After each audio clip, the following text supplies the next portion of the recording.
Prana it's a sphere. It's a 12 by 12 suspended sphere of over 13,000 LEDs.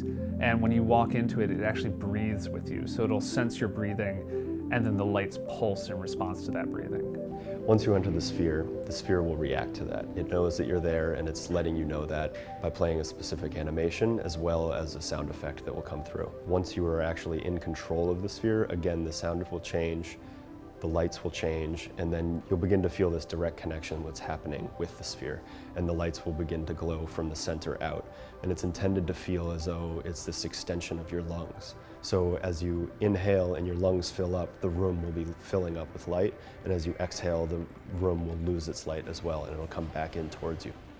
We looked at a lot of different ways to sense breathing, and it's funny, there's no standardized way to do that. I mean, certainly in a hospital, they have ways of registering your breathing and checking that, but for our purposes, it was going to be in public, it was going to be in a room that was sometimes loud, and it was also going to be existing inside of this sphere of LEDs. And so we looked at a lot of different technologies, and the one we ended up with is called the Z-Through.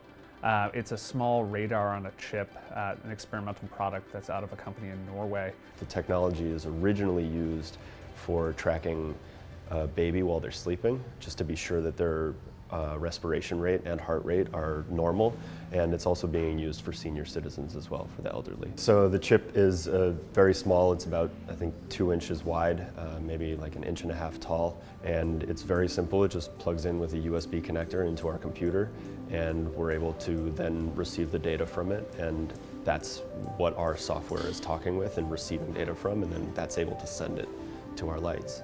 A visitor walks into the sphere, the Z-Through takes a few seconds to read their breathing and then falls into sync with them.